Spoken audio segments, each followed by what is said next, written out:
In the beginning, there was only sand. Endless dunes stretched across the sacred valley of the Nile, where the great river carved its eternal path through the heart of ancient Africa. Here, in this cradle of civilization, humanity would first dare to challenge the heavens themselves, building monuments that would outlast empires, outlast languages, outlast the very memory of their creators.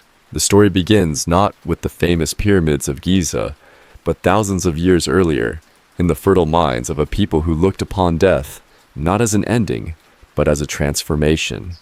The ancient Egyptians, blessed by the annual flood of their life-giving river, developed a profound understanding that life and death were but two sides of the same eternal coin. Before the first stone was ever laid, before the first architect ever dreamed of touching the stars, there were the mastabas. These flat-topped rectangular tombs of mud, brick, and stone served as the humble ancestors of the mighty pyramids. Built during Egypt's early dynastic period, around 3100 BCE, these structures housed the earthly remains of nobles and pharaohs alike. Yet even these simple monuments carried within them the seeds of architectural revolution. The mastaba was more than mere tomb. It was a statement of power, a declaration that some souls were too great for simple burial. These structures, with their thick walls and hidden chambers, protected the deceased from the chaos of the afterlife, while providing storage for the treasures they would need in their eternal journey. But humanity's ambition, like the Nile itself, could not be contained within such modest boundaries. It was during the Third Dynasty, around 2670 BCE, that the course of history shifted forever. In the royal court of Pharaoh Djoser, there served a man whose name would echo through eternity, Imhotep. High priest, physician, architect, and sage, Imhotep possessed a vision that would transform not only architecture, but humanity's very relationship with the divine. Standing beside his pharaoh, in the royal necropolis of Saqqara, Imhotep gazed upon the traditional mastaba, planned for Djoser's eternal rest. But his mind, blessed with divine inspiration, saw beyond the limitations of earthly design. Why, he wondered, should the pharaoh's tomb be bound to the earth when his spirit was destined to join the stars? Why should the god king's monument sprawl horizontally when it could soar vertically toward the realm of the gods? Thus was born the Step Pyramid of Djoser, the world's first monumental stone building and the grandfather of all pyramids to come. What began as a simple mastaba was transformed through Imhotep's revolutionary vision into a six-stepped tower that rose 204 feet into the Egyptian sky. Each step represented a stage in the pharaoh's journey to the afterlife, a stone stairway to heaven itself. The construction of this marvel required innovations that had never been attempted in human history. Instead of the mud bricks traditionally used for such structures, Imhotep commanded that the pyramid be built entirely of limestone blocks, each one carefully cut and fitted by master craftsmen. The precision required was extraordinary, not merely because of the size of the undertaking, but because this was humanity's first attempt at large-scale stone construction. Thousands of workers labored under the burning Egyptian sun, quarrying limestone from nearby Tura, transporting massive blocks across the desert, and lifting them into place with ramps, ropes, and pure human determination. The pyramid complex that emerged was more than a tomb. It was a small city of the dead, complete with temples, courtyards, and chambers designed to serve the pharaoh's needs throughout eternity. The Step Pyramid stood not merely as Djoser's tomb, but as a declaration to both gods and men that Egypt had mastered the secrets of stone geometry and divine architecture. Word of this wonder spread throughout the ancient world, inspiring awe in foreign dignitaries and striking fear into the hearts of Egypt's enemies. Here was a civilization that could move mountains, that could build gateways to heaven itself. But Imhotep's masterpiece was only the beginning. The Step Pyramid proved that stone could be shaped to human will that architecture could serve not merely practical purposes, but spiritual ones. It demonstrated that with sufficient knowledge, determination, and divine favor, humanity could create structures that would endure long after their builders had returned to dust. The success of Djoser's pyramid ignited an architectural revolution that would consume Egypt for the next 1,000 years. Subsequent pharaohs, not to be outdone by their predecessor, commissioned ever more ambitious tomb projects. Each ruler sought to build a monument more magnificent than the last, driving Egyptian architects and engineers to push the boundaries of what was considered possible. The Fourth Dynasty. Pharaoh Sneferu, founder of a royal line that would produce the most famous pyramid builders in history, took up this challenge with unprecedented ambition. Not content with a single pyramid, Sneferu would ultimately build 3 each one and experiment in the pursuit of pyramidal perfection. His first attempt, the pyramid at Meidum, began as a step pyramid in the tradition of Djoser, but was later modified to create smooth sloping sides, the first true pyramid. However, the structure's steep angle of 51 degrees proved too ambitious for the engineering knowledge of the time. The outer layers collapsed, leaving behind a tower-like core that locals would later call the false pyramid. Undeterred by this setback, Sneferu moved his operations north to Dashur, where he began construction of what would become known as the bent pyramid. This structure, rising at an initial angle of 54 degrees, represented another leap forward in pyramid design. However, as construction progressed, structural problems became apparent. The steep angle was causing dangerous stresses in the lower portions of the pyramid. In a moment of engineering genius, Sneferu's architects made a crucial decision that would save both the structure and advance pyramid construction techniques forever. At approximately half the pyramid's height, they reduced the angle to 43 degrees, creating the distinctive bent appearance that gives the pyramid its modern name. This change not only prevented collapse, but taught Egyptian engineers valuable lessons about weight distribution and structural stability.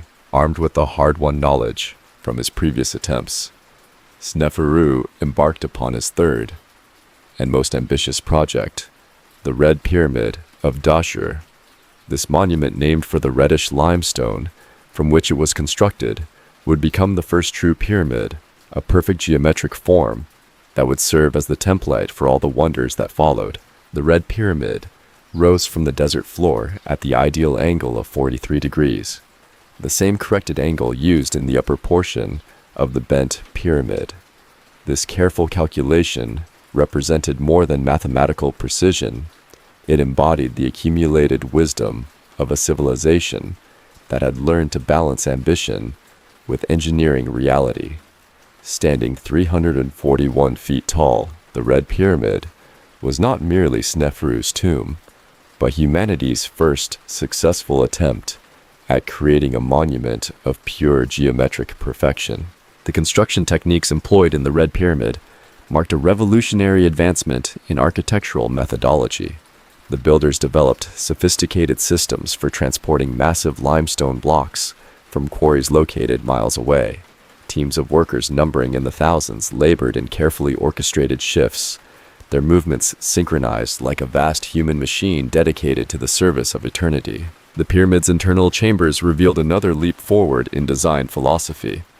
Unlike the Step Pyramid's complex network of tunnels and rooms, the Red Pyramid featured a streamlined arrangement of 3 chambers, each one precisely aligned with astronomical phenomena.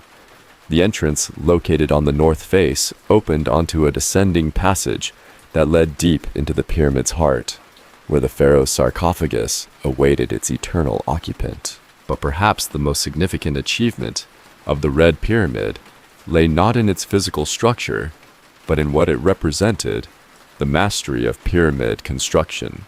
Sneferu's 3 pyramids had served as a vast experimental laboratory, testing materials, angles, and techniques. Each failure had taught valuable lessons. Each success had revealed new possibilities. The Red Pyramid stood as proof that Egyptian civilization had finally unlocked the secrets of monumental stone architecture. The completion of Sneferu's Red Pyramid marked the end of the experimental phase of pyramid building and the beginning of the Golden Age. The knowledge gained from 3 generations of pyramid construction was passed down to Sneferu's son, a pharaoh, whose name would become synonymous with architectural magnificence, Khufu. Khufu inherited not only his father's throne, but also his ambition to build eternal monuments. However, where Sneferu had built 3 pyramids, Khufu would focus all his kingdom's resources on creating a single structure so magnificent that it would dwarf all previous achievements. This monument would rise not in the southern deserts of Dashur or Meidum, but on a plateau overlooking the capital city of Memphis, a site known to history as Giza. The selection of Giza as the location for Khufu's pyramid was itself a masterpiece of strategic planning. The plateau offered several crucial advantages: proximity to the capital for easier transportation of materials and workers' abundant limestone quarries in the immediate vicinity, and most importantly, a solid bedrock foundation capable of supporting a structure of unprecedented size and weight. The Great Pyramid of Khufu, as it would come to be known, represented the culmination of a century of pyramid building experience. Every lesson learned from the Step Pyramid's innovations, every technique perfected during Sneferu's experiments, every advancement in engineering and logistics would be brought to bear on this ultimate expression of pharaonic power. The scale of Khufu's ambition was breathtaking. The pyramid's base would cover 13 acres. Its sides would rise at the proven angle of approximately 51 degrees, and its apex would soar 481 feet above the desert floor, making it the tallest structure ever built by human hands. The precision required for such a monument was extraordinary. The base had to be perfectly level, the sides precisely aligned with the cardinal directions, and the entire structure geometrically exact to within fractions of an inch. The workforce assembled for this monumental undertaking was unlike anything the ancient world had ever seen. Estimates suggest that between 20,000 and 30,000 workers labored on the pyramid during the peak construction seasons, when the Nile's annual flood made agricultural work impossible. These were not slaves, as popular imagination often depicts, but skilled craftsmen, seasonal workers, and permanent staff who were well fed, housed, and compensated for their extraordinary efforts. The organization required to coordinate such a massive workforce was itself a marvel of ancient administration. Workers were divided into crews with names like Friends of Khufu and Drunkards of Menkaure, each group responsible for specific aspects of construction. Detailed records were kept of material deliveries, work assignments, and food distributions. The pyramid project had become, in effect, one of history's first examples of large-scale industrial organization. The quarrying and transportation of stone for Khufu's pyramid presented logistical challenges that pushed Egyptian engineering to its absolute limits. The core of the pyramid was built using local limestone quarried directly from the Giza plateau, creating the very foundation upon which the structure would stand. However, the fine outer casing stones came from the high-quality limestone quarries of Tura, located across the Nile River. The movement of these massive blocks required innovations in both transportation and construction techniques. During the annual flood season, when the Nile's waters rose to within a few hundred yards of the pyramid site, blocks could be transported by barge and then moved overland using wooden rollers, copper tools, and human power. The precision with which these blocks were cut and fitted together remains one of the great marvels of ancient engineering. Many joints are so tight that a knife blade cannot be inserted between the stones. As the Great Pyramid rose, layer by layer, toward the heavens, it became more than a tomb. It evolved into a symbol of Egyptian power and divine authority that could be seen from miles away. Foreign ambassadors approaching Memphis would witness this artificial mountain dominating the horizon, a testament to the organizational power and technical mastery of the pharaonic state. The Great Pyramid of Khufu rose from the Giza Plateau like a geometric mountain, its limestone faces gleaming white under the relentless Egyptian sun. Each morning, as Ra's solar bark began its daily journey across the heavens, the pyramid's polished casing stones would catch the first rays of dawn and reflect them across the Nile Valley, announcing to all who dwelt within the kingdom that here lay a monument worthy of the gods themselves. The internal architecture of Khufu's pyramid represented the pinnacle of 4th dynasty engineering sophistication. Unlike the simple chamber arrangements of earlier pyramids, the Great Pyramid contained a complex system of passages and rooms that reflected both practical necessity and religious symbolism. The entrance, positioned on the north face, approximately 55 feet above ground level, opened onto a descending passage that plunged deep into the bedrock beneath the pyramid's foundation. This descending passage, carved with mathematical precision through solid limestone and bedrock, led to an unfinished chamber that archaeologists would later call the subterranean chamber. However, the pyramid's true architectural marvels lay above ground level, accessible through an ascending passage that branched off from the descending corridor at a precisely calculated angle. The ascending passage, its walls lined with massive granite blocks that had been transported from quarries nearly 500 miles to the south, led to two of the pyramid's most remarkable spaces. The first, known today as the Queen's Chamber, was positioned at the pyramid's horizontal center line and featured sophisticated ventilation shafts that extended through the pyramid's core to the outer surface, a testament to the builder's understanding of air circulation and structural engineering. But it was the second chamber, the King's Chamber, that truly demonstrated the extraordinary capabilities of Khufu's architects. Located in the upper third of the pyramid and constructed entirely of red granite, this room housed the pharaoh's sarcophagus, a massive granite coffer that had been placed in the chamber during construction, as its dimensions exceeded those of the passages leading to the room. The approach to the King's Chamber was itself a masterpiece of architectural drama. Visitors ascending through the pyramid's passages would emerge into the Grand Gallery, a soaring corbelled corridor that rose nearly 30 feet in height and stretched for over 150 feet in length. The precision of this space was breathtaking.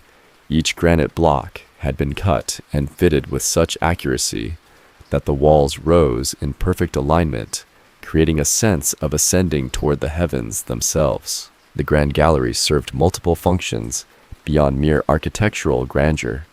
During construction, it had housed the massive granite blocks that would eventually be lowered to seal the ascending passage once the pharaoh's burial was complete. The gallery's sophisticated corbelling technique, where each successive course of stones, projected slightly inward from the one below, distributed the enormous weight of the pyramid's upper sections, while creating a space of unprecedented scale within the structure. The completion of the King's Chamber marked the culmination of pyramid construction technology during the Old Kingdom period. The chamber's flat ceiling consisted of 9 massive granite beams, each weighing between 25 and 40 tons, positioned with such precision that they had supported the weight of millions of tons of stone for over 4 millennia without shifting or cracking. Above the King's Chamber, Khufu's architects incorporated another revolutionary feature: 5 relieving chambers designed to distribute the pyramid's enormous weight away from the burial chamber below. These spaces, discovered only in modern times, contained the only hieroglyphic inscriptions found within the Great Pyramid work gang's markings that included Khufu's cartouche, providing definitive proof of the pyramid's builder. The pyramid's external appearance was equally magnificent. The entire structure was originally encased in highly polished Tura limestone, creating smooth, reflective surfaces that would have made the pyramid appear as a geometric crystal rising from the desert floor. This casing was fitted with such precision that the joints between blocks were virtually invisible, creating the illusion of a single massive stone carved into perfect pyramidal form. The base of the Great Pyramid covered an area of approximately 13 acres, with each side measuring approximately 756 feet in length. The precision of these measurements was extraordinary. The difference between the longest and shortest sides was less than 8 inches, a tolerance that would be impressive even by modern construction standards. The pyramid's orientation was equally precise, with each face aligned to within 3/60th of a degree of the cardinal directions. The construction of such a monument required not only engineering excellence, but also unprecedented organization and logistics. Archaeological evidence suggests that the workforce was supported by an entire infrastructure of bakeries, breweries, and housing complexes that formed a substantial city serving the pyramid project.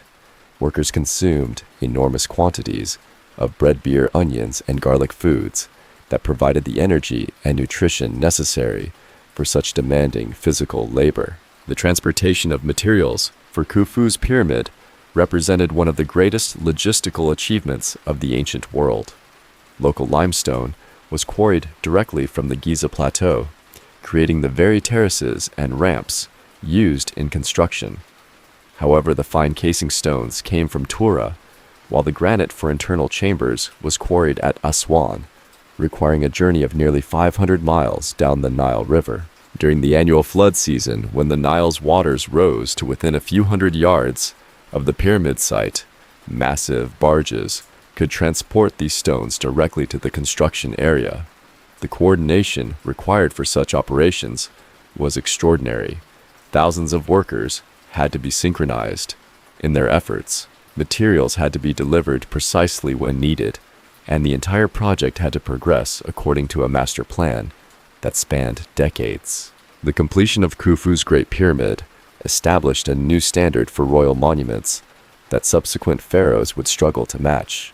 The pyramid stood not merely as a tomb, but as a declaration of Egyptian supremacy, a monument so magnificent that it announced to the world that the civilization had mastered the fundamental forces of engineering, organization, and divine architecture. The completion of Khufu's Great Pyramid established Giza as the sacred necropolis of divine kings, but the plateau's transformation into the world's most magnificent cemetery was far from complete. The pharaohs who followed Khufu faced an impossible challenge. How does one build a monument worthy of a god king when the previous ruler has already created the most perfect pyramid in history? Khafra Khufu's son and successor approached this dilemma with both wisdom and cunning. Rather than attempting to surpass his father's achievement through sheer size, a task that would have bankrupted the kingdom, Khafra chose to create a monument that would complement the Great Pyramid while establishing its own unique magnificence. His pyramid, the second to rise on the Giza plateau, would become a masterpiece of optical illusion and architectural sophistication. Khafra's pyramid, though slightly smaller than his father's monument, created the visual impression of equal grandeur through brilliant site selection and design.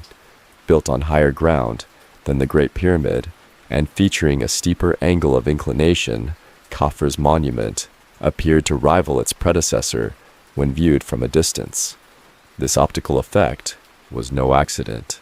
It represented the sophisticated understanding of visual perspective that characterized Fourth Dynasty architectural planning. The construction of Khafra's pyramid incorporated several innovations that distinguished it from its famous neighbor.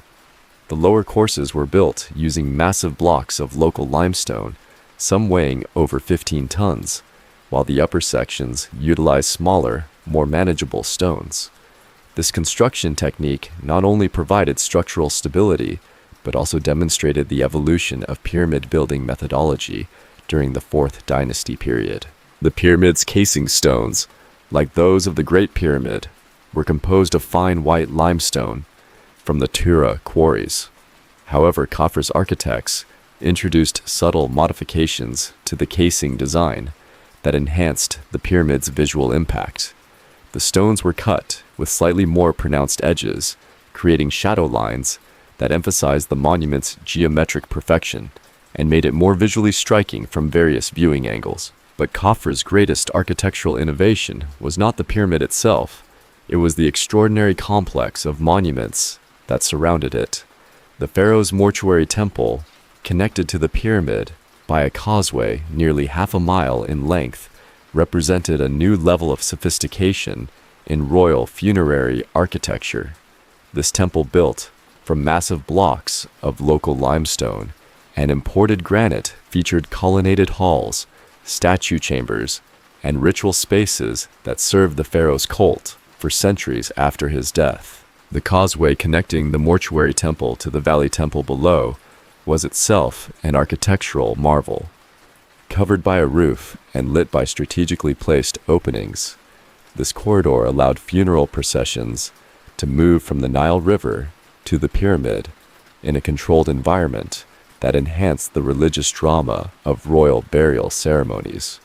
The walls of the causeway were decorated with relief carvings depicting the pharaoh's divine nature and his eternal journey to join the gods in the afterlife. However, the most famous element of Khafre's complex was not built of limestone blocks or granite slabs. It was carved directly from the living bedrock of the Giza Plateau. The Great Sphinx, with its human head and lion's body, emerged from the quarry that had provided stone for the pyramids themselves. This colossal statue, measuring 240 feet in length and 66 feet in height, represented the ultimate fusion of royal portraiture and divine symbolism. The Sphinx's human face, bearing the features of Khafre himself, gazed eternally eastward toward the rising sun, while its lion's body symbolized the pharaoh's divine strength and courage. The monument served multiple functions. It was simultaneously a guardian of the sacred necropolis, a representation of royal power, and a masterpiece of sculptural art that demonstrated Egyptian artists' ability to work on a colossal scale. The third pyramid to grace the Giza Plateau belonged to Menkaure Khafre's successor and the final pharaoh of the Great Pyramid building dynasty. Menkaure's monument, though significantly smaller than its predecessors, represented a different approach to royal commemoration, one that emphasized quality over quantity, refinement over raw size. Menkaure's pyramid, standing approximately 213 feet in height, was notable not for its dimensions, but for the extraordinary quality of its construction and decoration. The lower 16 courses of the pyramid were encased in red granite brought from the quarries of Aswan, a material choice that required enormous expense and effort, but created a monument of unprecedented beauty and permanence. The use of granite casing represented more than mere aesthetic preference. It demonstrated the continued evolution of pyramid construction techniques. Granite, being far harder than limestone, required more sophisticated cutting and fitting methods. The precision achieved in the granite casing of Menkaure's pyramid testified to the advanced stoneworking capabilities that Egyptian craftsmen had developed over the century of pyramid construction. The internal arrangement of Menkaure's pyramid also reflected evolving religious and architectural concepts. The burial chamber, carved from solid granite and featuring a beautifully decorated sarcophagus, was positioned at ground level rather than elevated within the pyramid's superstructure. This design choice simplified construction while creating a more intimate and sacred space for the pharaoh's eternal rest. The completion of Menkaure's pyramid marked the end of the great age of pyramid construction at Giza. 3 generations of pharaohs had transformed a bare limestone plateau into humanity's most magnificent architectural achievement, a complex of monuments that would dominate the horizon for millennia and inspire wonder in countless generations of visitors from across the ancient world. The Giza complex represented more than individual royal tombs. It embodied the culmination of a civilization's architectural and organizational capabilities. The 3 pyramids, aligned in a configuration that reflected astronomical observations and religious beliefs, created a sacred landscape that served as a bridge between the earthly realm of the pharaohs and the celestial domain of the gods. The legacy of the Giza pyramids extended far beyond their function as royal tombs. They established architectural and engineering principles that would influence monument construction throughout the ancient world. More importantly, they demonstrated humanity's capacity to create structures of such beauty and permanence that they would be revered as wonders of the world for over 4,000 years. The death of Menkaure marked not merely the end of a dynasty, but the twilight of an entire age. The Fourth Dynasty pharaohs had achieved the impossible. They had built monuments that touched the heavens and created architectural marvels that would endure for millennia. But their very success carried within it the seeds of change, for no kingdom, no matter how mighty, could sustain such monumental expenditures forever. The Fifth Dynasty pharaohs, who inherited the throne of the two lands, faced a kingdom transformed by a century of unprecedented construction. The royal treasury, depleted by the enormous costs of the Giza pyramids, could no longer support projects of such magnificent scale. The quarries of Tura had been heavily worked. The transport infrastructure had aged, and the workforce that had gained expertise through generations of pyramid building was scattered across a kingdom, struggling to maintain its existing monuments while meeting the demands of daily governance. Yet the divine nature of pharaonic kingship demanded that each ruler possess an eternal resting place worthy of his sacred status. The solution that emerged represented both practical compromise and architectural innovation: pyramids that maintained the symbolic power of their predecessors while adapting to the economic realities of a changed kingdom. Userkaf, the first pharaoh of the Fifth Dynasty, established his pyramid complex at Saqqara, returning to the site where Djoser had first dreamed of building a stairway to heaven. However, Userkaf's pyramid, though built with the traditional limestone blocks and casing stones, rose to a height of only 160 feet, less than half the scale of Khufu's monument. This reduction in size was not merely economic, but reflected a fundamental shift in the relationship between pharaoh and state. Where Fourth Dynasty rulers had commanded the total resources of their kingdom for their eternal monuments, Fifth Dynasty pharaohs ruled over a more complex society where royal power was balanced against the needs of temples, provincial governors, and an expanding bureaucracy. The pyramid projects of this era, while still magnificent by any standard, had to compete for resources with the growing cult of Ra, whose temples demanded their own architectural splendor. The construction techniques employed in Fifth Dynasty pyramids revealed both continuity with past traditions and adaptation to new constraints. The core construction method shifted from the massive stone blocks, favored by earlier builders, to a technique utilizing smaller stones and rubble fill. This approach reduced both the labor requirements and the transportation costs, while still creating structures of impressive size and permanence. Sahura Userkaf's successor refined this approach in his pyramid complex at Abusir. Standing 154 feet in height, Sahura's pyramid incorporated several innovations that would influence royal tomb construction for centuries. The pyramid's mortuary temple, more elaborate than any built since Khafra's complex at Giza, featured extensive relief carvings depicting the pharaoh's divine nature and his victories over foreign enemies. The reliefs in Sahur's temple represented a revolution in royal artistic expression, where earlier pyramid complexes had focused primarily on the pharaoh's relationship with the gods. Sahure's decorations emphasized his role as warrior king and protector of Egypt. Scenes of military campaigns, tribute-bearing foreigners, and royal hunting expeditions created a visual narrative that celebrated earthly achievement alongside divine aspiration. Neferirkar, the third pharaoh of the Fifth Dynasty, planned a pyramid that would have rivaled those of the Fourth Dynasty in size and grandeur. His monument at Abusir was designed to reach a height of over 200 feet, with a sophisticated internal chamber system and elaborate mortuary complex. However, the pharaoh's unexpected death halted construction, leaving behind an unfinished monument that would become symbolic of the period's unfulfilled ambitions. The incomplete state of Nefertiti's pyramid revealed the challenges facing 5th dynasty builders.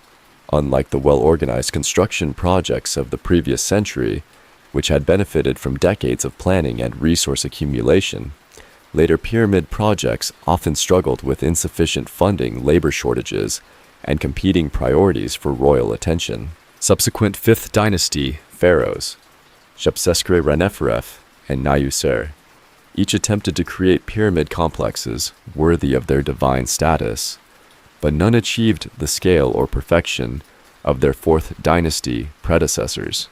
These monuments, while architecturally sophisticated, reflected a kingdom that had learned to balance royal grandeur against practical limitations. The Pyramid of Djoser, the last great builder of the 5th dynasty, represented both the culmination and the end of an era.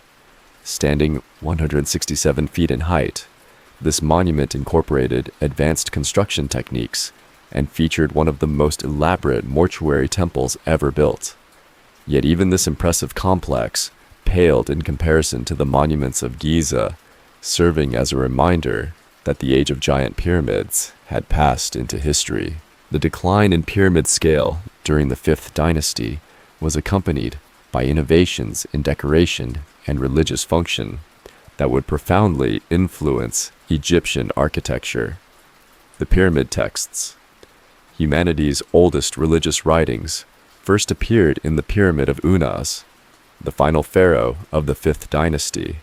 These hieroglyphic inscriptions carved into the walls of the pyramid's burial chamber provided the deceased pharaoh with spells and instructions needed for navigation through the afterlife. The introduction of pyramid texts transformed the pyramid from a silent stone monument into a speaking tomb, a structure that actively participated in the pharaoh's eternal journey. This innovation represented a fundamental shift in Egyptian religious thought, emphasizing the power of written words to ensure resurrection and eternal life. The artistic and religious innovations of the 5th dynasty pyramids influenced architectural development throughout the ancient world.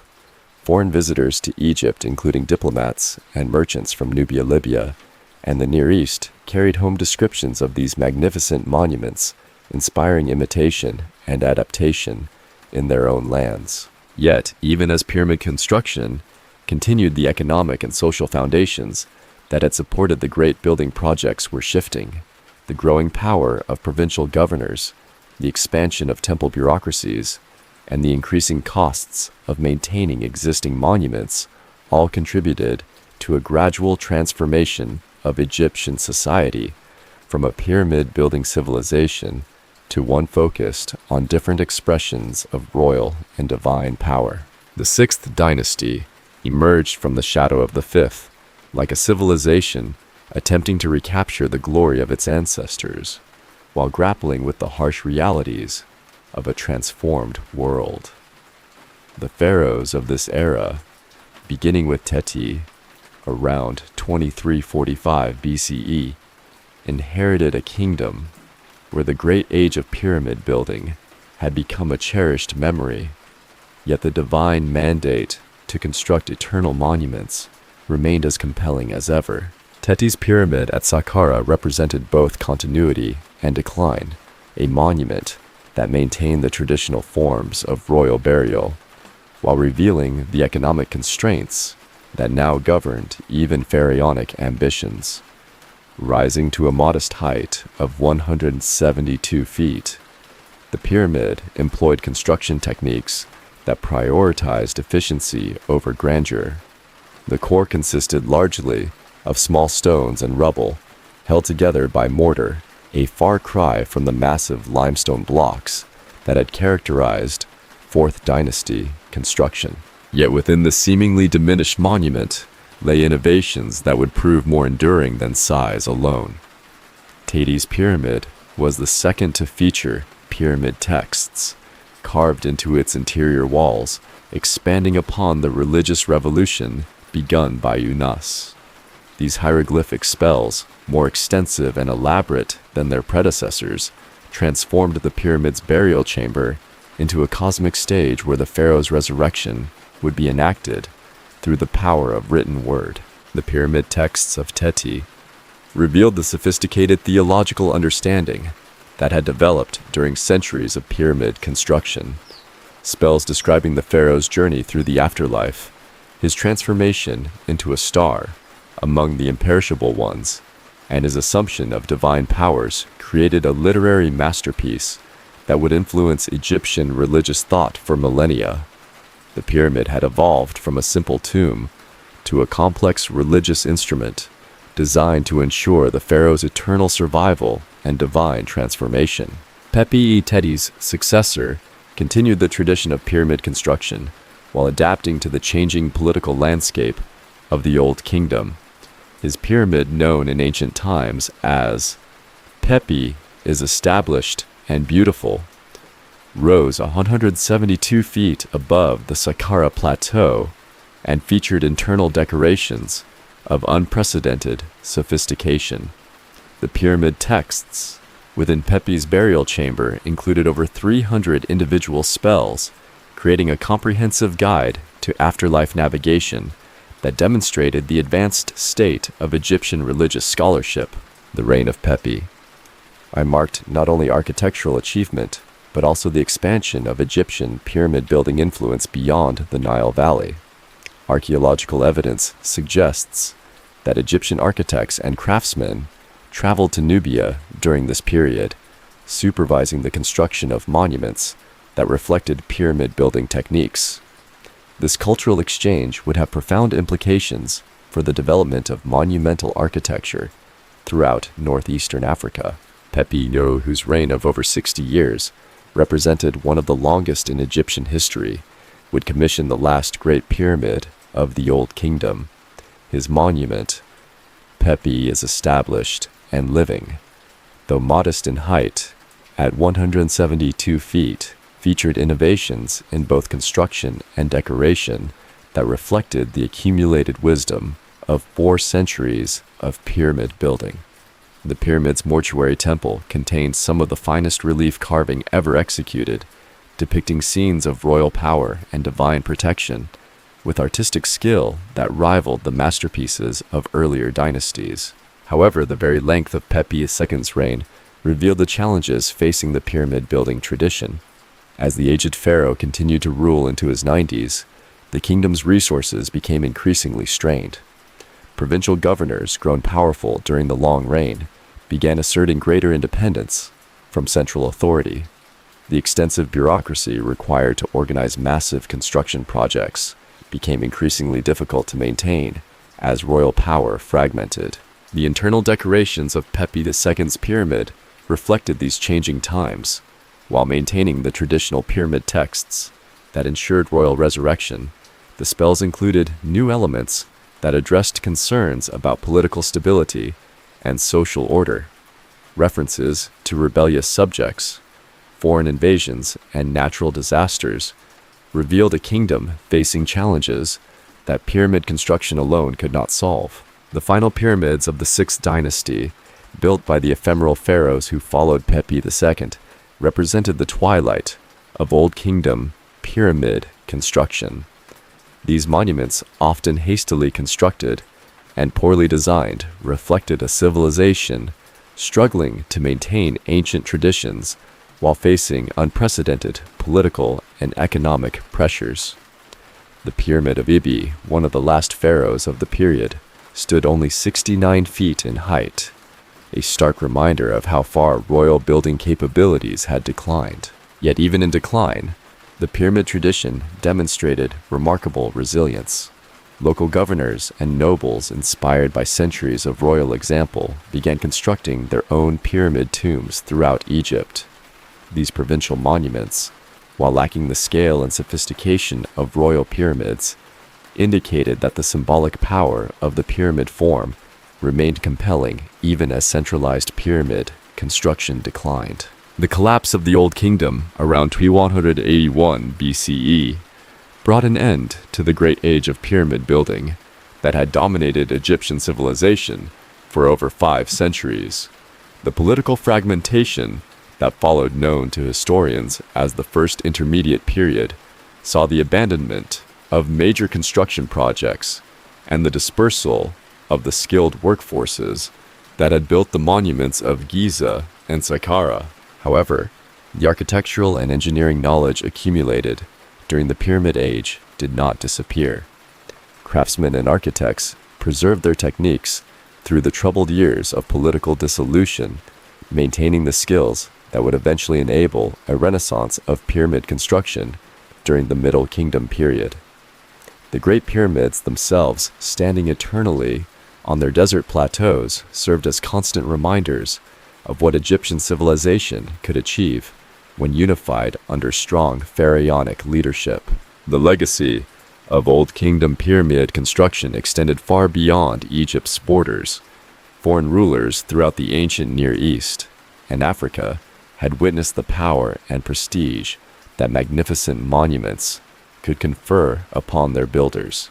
The influence of Egyptian architectural techniques could be traced in the construction of royal tombs and temples from Nubia to Mesopotamia, creating a tradition of monumental architecture that would endure for millennia. As the Old Kingdom passed into history, the pyramids remained as more than monuments to dead pharaohs. They stood as testaments to human achievement, proof that mortal beings could create structures worthy of the gods themselves. The knowledge gained through their construction would eventually inspire new generations of builders to attempt their own approaches to architectural immortality. From the ashes of the First Intermediate Period, when Egypt had fractured into competing kingdoms, and the great tradition of pyramid building lay dormant, like seeds in desert sand, arose a new dynasty that would resurrect the ancient dream of stone immortality. The Middle Kingdom, pharaohs beginning with Mentuhotep II, around 2055 BCE, faced the monumental task of reunifying a shattered kingdom while rekindling the architectural ambitions that had once made Egypt the wonder of the ancient world. Mentuhotep II, the warrior pharaoh who restored Egyptian unity through decades of strategic conquest, chose to commemorate his achievement not with a traditional pyramid, but with an innovative terraced temple carved into the cliffs of Deir el-Bahari.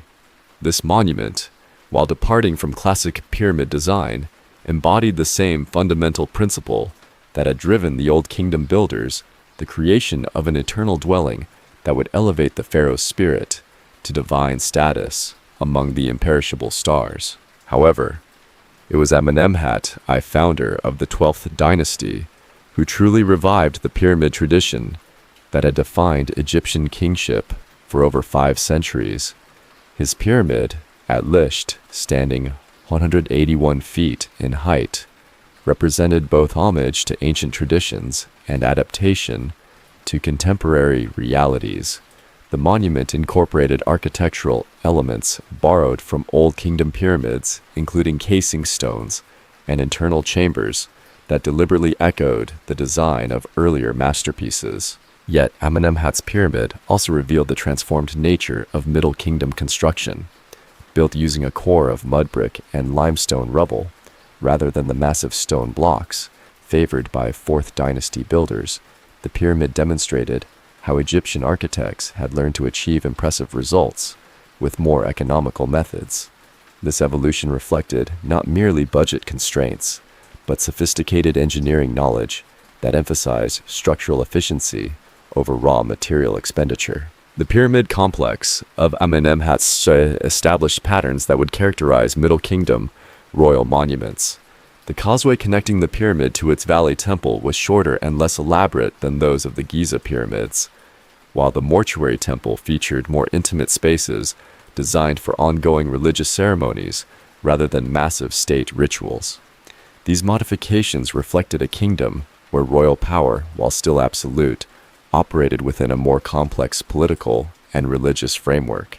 Senusret I Amenemhat's son and co-ruler elevated Middle Kingdom pyramid construction to new heights with his monument at Lisht. Rising to 200 feet, this pyramid represented the most ambitious royal building project undertaken since the collapse of the Old Kingdom. The precision of its construction rivaled that of the ancient masterpieces. The base was level to within 2 centimeters, and the orientation aligned with the cardinal directions to within minutes of arc. The internal arrangements of Senusret's pyramid incorporated sophisticated anti-theft measures that reflected hard-won experience with tomb robbery during the chaotic intermediate period. Complex passage systems, false chambers, and hidden entrances created a labyrinthine interior designed to confuse and deter would-be plunderers. These innovations demonstrated how pyramid builders had learned to balance traditional religious requirements with practical security concerns. The artistic decorations within Middle Kingdom pyramids reached new levels of sophistication and theological complexity. The pyramid texts, which had first appeared during the 5th dynasty, were expanded and refined into what scholars would later term the coffin texts, collections of spells and religious formulae that provided comprehensive guidance for navigating the afterlife. These texts, inscribed on coffin walls and tomb chambers, democratized access to resurrection magic that had previously been reserved exclusively for pharaohs. Amenemhat continued the dynasty's building tradition with a pyramid at Dashur that incorporated lessons learned from both ancient monuments and recent innovations. The pyramid's limestone casing, while following traditional techniques, featured improved jointing methods that created more weatherproof seals. The internal chamber system included drainage features designed to protect the burial from Nile, flooding a practical consideration that earlier builders had sometimes overlooked. The reign of Senusret III marked the apex of Middle Kingdom pyramid construction and the last great flowering of the pyramid tradition in Egypt proper. His pyramid at Dashur, standing 256 feet in height, represented the largest royal monument built since the 4th dynasty. The complexity of its internal layout, featuring multiple burial chambers and elaborate security systems, demonstrated the full maturation of Middle Kingdom architectural capabilities. However, even as Senusret III completed his magnificent monument, political and cultural changes were already reshaping Egyptian civilization in ways that would diminish the pyramid's central role in royal ideology. The growing power of the Amun priesthood at Thebes created alternative centers of religious authority that competed with pyramid complexes for resources and attention. The increasing militarization of Egyptian society, driven by conflicts with Nubian kingdoms and Near Eastern powers, demanded investments in fortifications and weapons rather than funerary monuments. The final pyramid of the Middle Kingdom, built by Amenemhat III at Hawara, represented both culmination and transformation. Known in ancient times as Amenemhat is beautiful. This monument featured the most complex internal layout ever attempted in pyramid construction. The burial chamber, carved from a single massive block of quartzite, was surrounded by a maze of passages and false chambers designed to protect the pharaoh's remains from disturbance. Yet the most remarkable feature of Amenemhat III's complex was not the pyramid itself, but the vast mortuary temple that adjoined it. Greek visitors would later call this structure the labyrinth, describing it as more wonderful than the pyramids themselves. The temple contained over 3,000 rooms, distributed across multiple levels, creating an architectural marvel that served as both religious center and administrative complex for the pharaoh's eternal cult. The labyrinth represented a fundamental shift in Egyptian royal architecture from monuments focused primarily on the pharaoh's individual journey to the afterlife towards structures that emphasized ongoing religious and administrative functions. This evolution reflected the increasing complexity of Egyptian society and the growing importance of institutional continuity over personal immortality. As the Middle Kingdom period drew to a close around 1650 BCE, pyramid construction in Egypt entered a final phase of decline that would prove irreversible. The Second Intermediate Period brought foreign invasion, political fragmentation, and economic collapse that made large-scale monument construction impossible. Yet even as the tradition ended in its birthplace, the influence of Egyptian pyramid building was beginning to flower in distant lands, where new civilizations had embraced the pyramid as a symbol of royal power and divine authority. While Egypt's pyramid tradition entered its twilight phase during the troubled centuries of the Second Intermediate Period, the architectural revolution that had begun at Saqqara over a millennium earlier was spreading across the ancient world like ripples from a stone cast into still water. The pyramid form, having proven its power to convey divine authority and eternal permanence, captured the imagination of rulers and civilizations far beyond the banks of the Nile. In the kingdom of Kush, along the upper reaches of the Nile, in what is now Sudan, Nubian rulers, who had long witnessed Egyptian power and prosperity, began adopting pyramid construction as a symbol of their own divine kingship. The Kushite pharaohs, who would eventually conquer Egypt itself during the 25th dynasty, created pyramid fields at Kuru and Nuri that rivaled the ancient Egyptian monuments in their religious significance and architectural sophistication. The Nubian pyramids, while smaller in scale than their Egyptian predecessors, incorporated distinctive features that reflected local architectural traditions and religious beliefs. Built with steep angles that created dramatically pointed silhouettes against the desert sky, these monuments featured burial chambers carved directly into the bedrock beneath the pyramid, connected to the surface by elaborate stairway systems that emphasized the deceased ruler's descent into the underworld and subsequent resurrection. The Pyramid of Pi at Kuru, dating to approximately 750 BCE, established the Kushite pyramid tradition that would endure for over 1,000 years. Standing 164 feet in height, this monument featured a mortuary chapel built against its eastern face, an innovation that would become characteristic of Nubian pyramid design.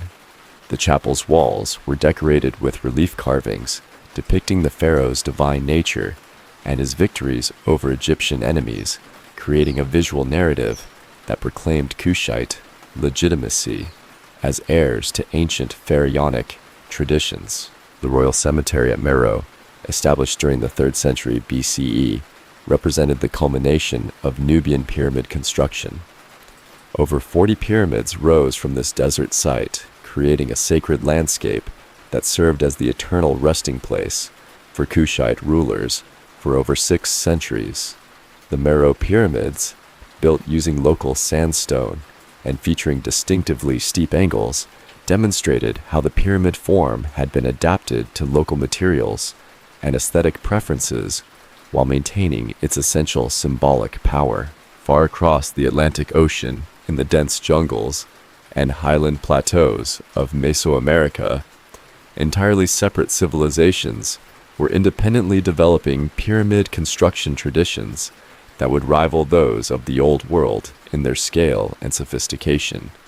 The Olmec civilization, flowering along the Gulf Coast of Mexico around 1500 BCE, created the first monumental architecture in the Americas, including pyramid-like structures that served as foundations for temples and ceremonial platforms. The Great Pyramid of Levanta, built by the Olmecs around 900 BCE, stood 112 feet in height and covered an area of nearly 5 acres. Constructed entirely of earth and clay, this monument demonstrated that pyramid building could be achieved using local materials and labor-intensive techniques rather than sophisticated stone-cutting technology. The pyramid's orientation aligned with astronomical phenomena important to Olmec religious beliefs, revealed the universal human tendency to connect monumental architecture with cosmic order. The Maya civilization, inheriting architectural traditions from their Olmec predecessors, elevated pyramid construction to unprecedented artistic heights. The Temple of the Jaguar at Tikal, completed around 732 CE, rose 213 feet above the Guatemalan rainforest canopy. Its limestone faces decorated with intricate carvings depicting royal genealogies, mythological narratives, and astronomical observations. This monument, like its Egyptian counterparts, served multiple functions as tomb temple and symbol of divine authority. Maya pyramid construction incorporated sophisticated understanding of both engineering and acoustics.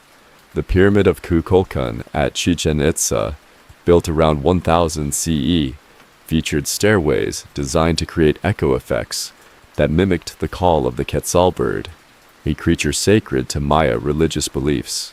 The pyramid's 365 steps, representing the days of the year, demonstrated the Mayas' advanced astronomical knowledge and their desire to embed cosmic symbolism within architectural form.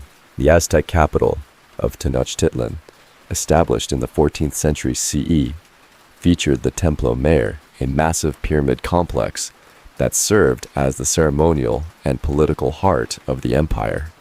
This monument, rebuilt and expanded multiple times during Aztec rule, incorporated architectural elements derived from centuries of Mesoamerican pyramid construction, while introducing innovations that reflected Aztec religious and political ideology. Across the Pacific Ocean, in the river valleys of ancient China, pyramid construction took yet another distinctive form.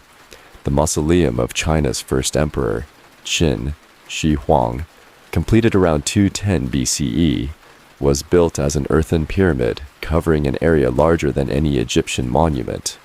Though subsequently eroded and overgrown, the structure originally stood over 250 feet in height and served as the centerpiece of a vast underground palace complex designed to house the emperor's spirit throughout eternity. The Chinese pyramid tradition, while less well known than its Egyptian or Mesoamerican counterparts, demonstrated remarkable persistence and scale. Dozens of imperial tombs throughout China were constructed as pyramid-shaped mounds, creating sacred landscapes that served as eternal resting places for rulers and their courts. These monuments, built using rammed earth techniques and faced with stone or brick, represented adaptations of pyramid construction to local materials and building traditions. Even in Southeast Asia, the influence of pyramid construction could be traced in the magnificent temple complexes of Angkor Wat and Borobudur.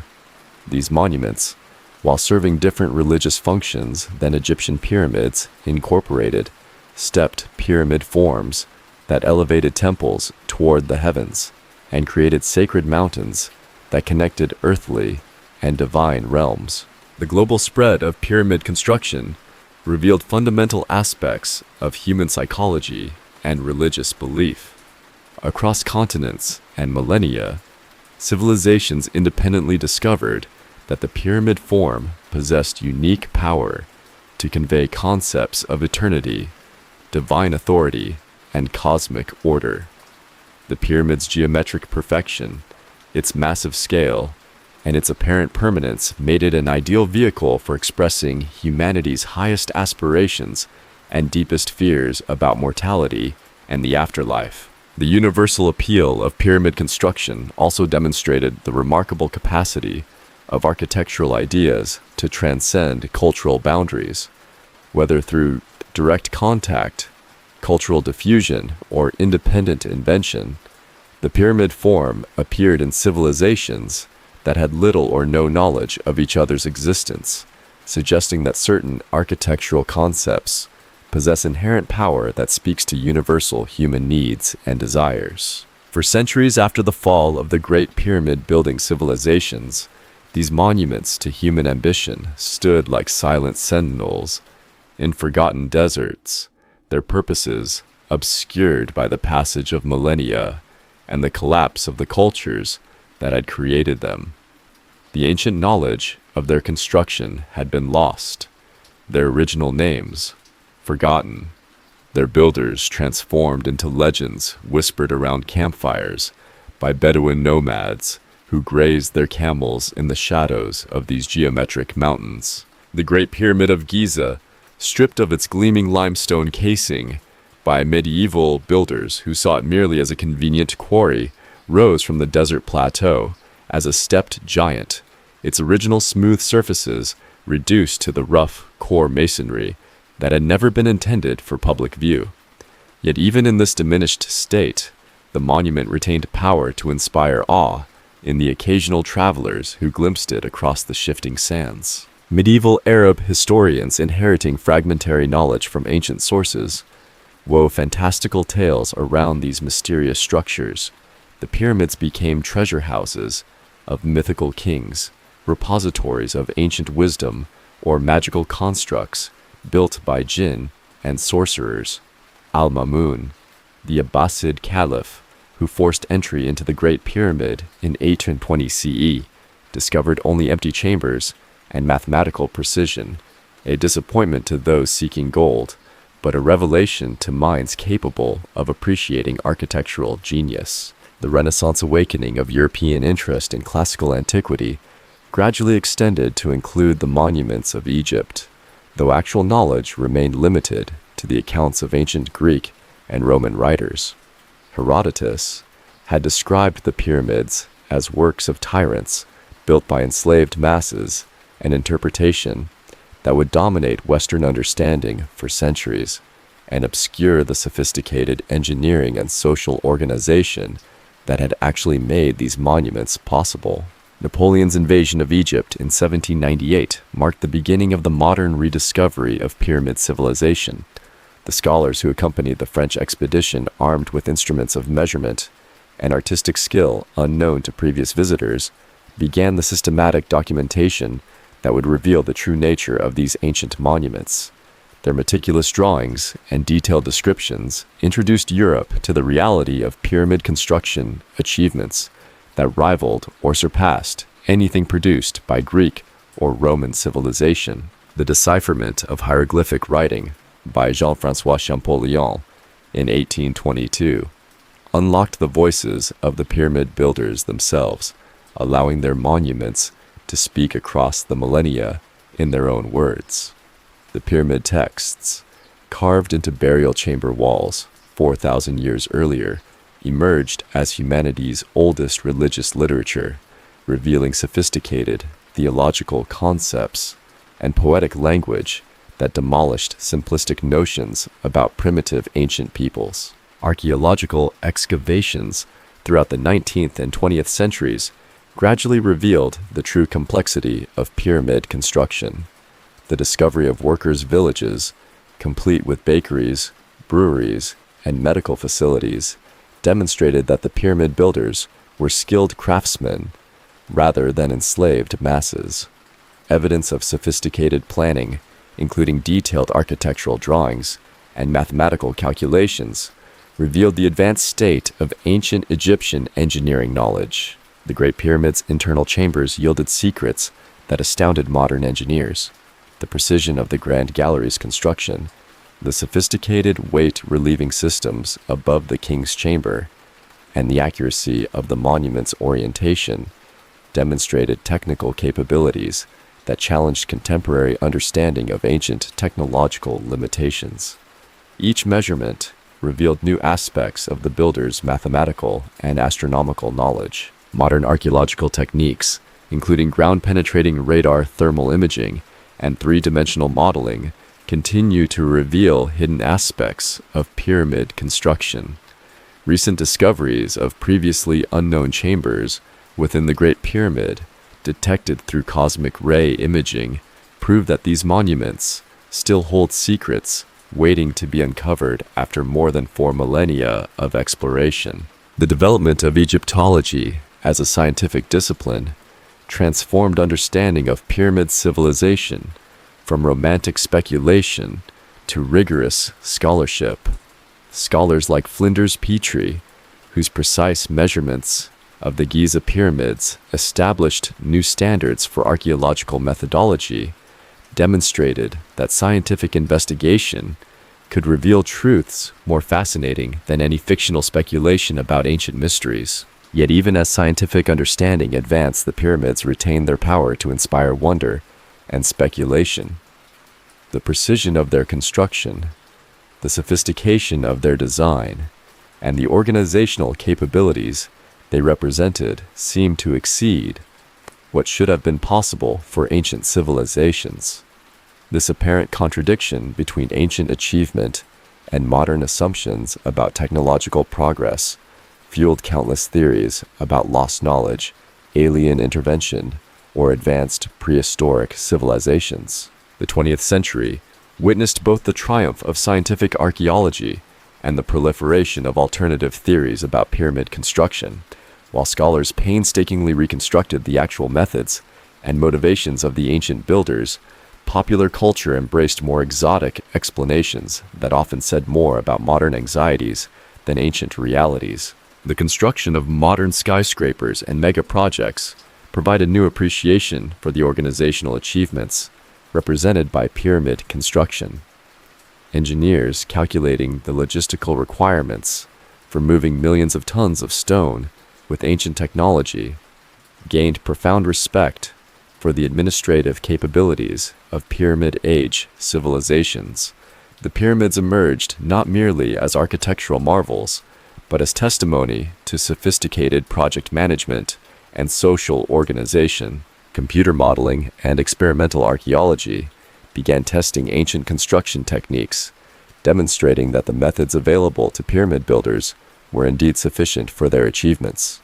Reconstructions of ancient tools, ramps, and lifting devices proved that human ingenuity and determination could accomplish apparently impossible tasks without requiring advanced technology or supernatural intervention.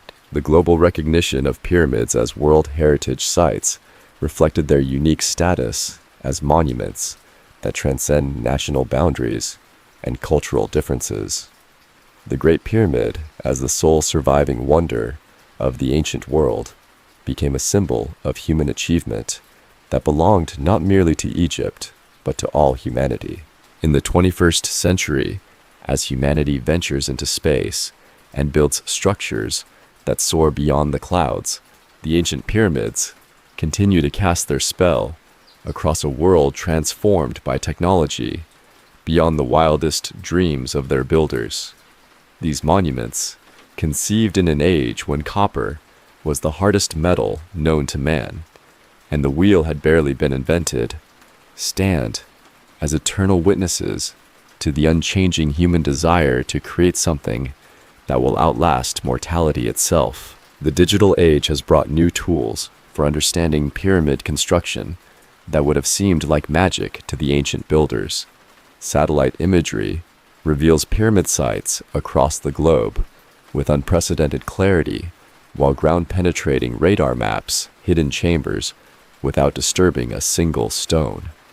Three-dimensional laser scanning creates virtual models so precise that every joint between blocks can be studied by scholars on distant continents, democratizing access to these monuments in ways that the pharaohs never could have imagined.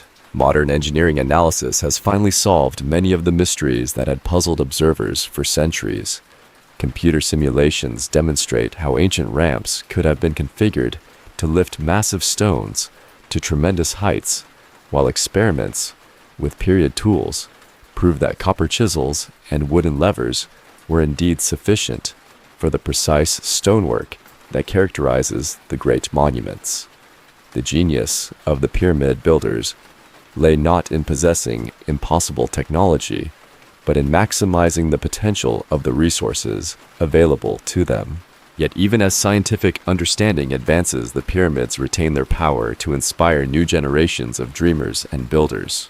Architects, studying the proportions of the Great Pyramid, discover mathematical relationships that influence contemporary design, while engineers examining ancient weight distribution techniques apply these principles to modern skyscrapers and bridges. The knowledge embedded in these stone monuments continues to educate and inspire, proving that true innovation transcends the boundaries of time.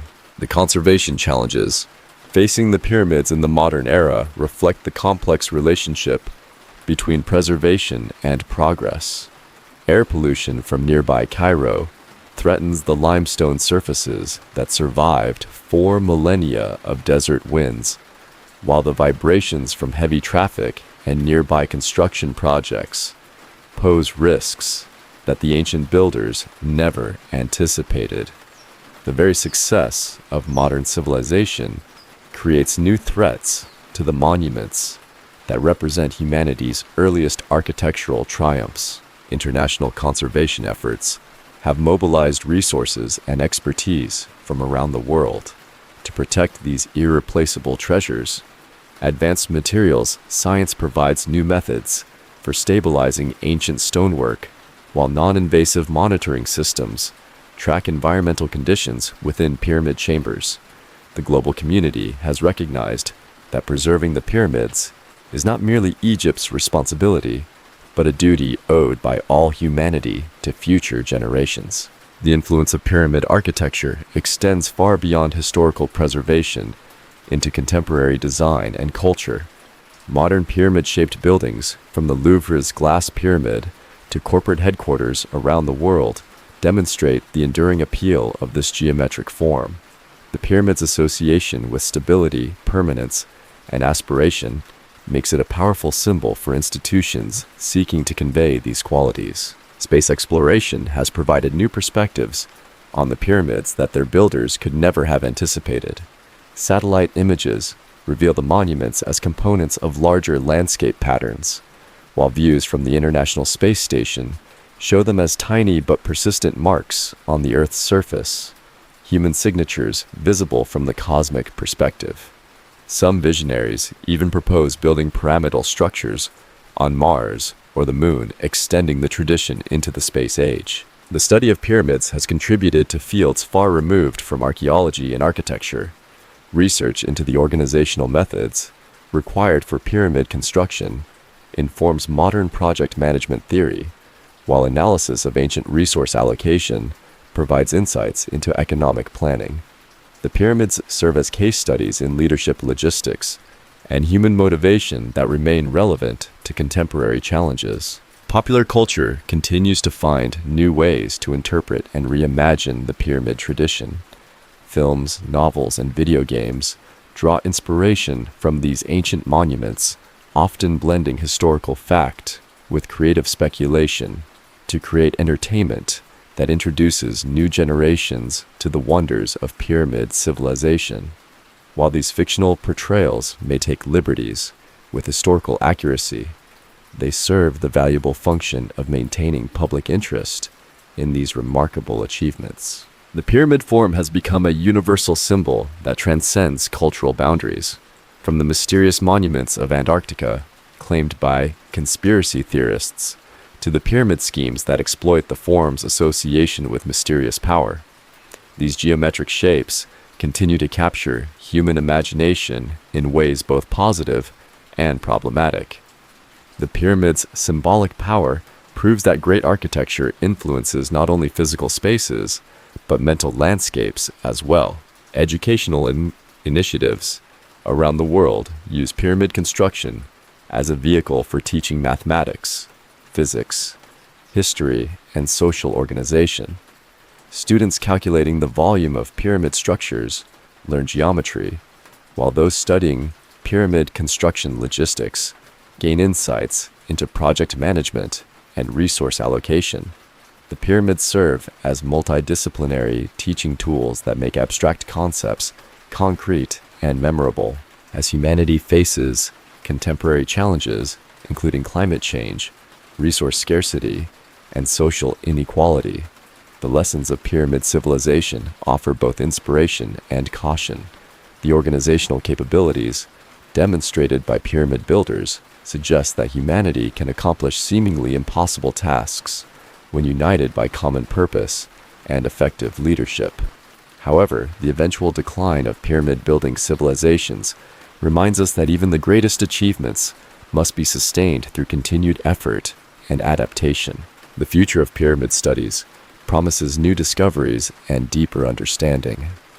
Advances in archaeological technology continue to reveal hidden aspects of these monuments, while interdisciplinary research connects pyramid studies to fields ranging from astronomy to psychology. Each generation of scholars builds upon the work of their predecessors, gradually constructing a more complete understanding of these remarkable achievements. Standing in the shadow of the Great Pyramid today, a visitor experiences the same sense of awe that has moved observers for over 4 millennia. The monument's mathematical precision, massive scale, and mysterious purpose continue to challenge human understanding and inspire human ambition. In an age of rapid technological change, these ancient structures remind us that the greatest achievements often result not from advanced technology, but from human vision, determination, and the desire to create something eternal. The pyramids endure as humanity's oldest and most successful attempt to build monuments worthy of eternity. They challenge us to think beyond the limitations of our brief lifespans, to consider what we might create that will inspire wonder in observers thousands of years hence. In their silent grandeur, the pyramids whisper across the centuries a message both simple and profound, that mortal beings working together with common purpose can indeed touch the stars and leave marks upon the world that will endure long after their makers have returned to dust. The complete history of pyramids thus becomes not merely a chronicle of ancient achievements, but a testament to the enduring human spirit. The same impulse that drove Imhotep to envision the first stone pyramid continues to inspire architects, engineers, and dreamers today. The pyramids stand eternal, bridging past and future, reminding each generation that the desire to build something greater than ourselves is perhaps the most fundamentally human of all aspirations.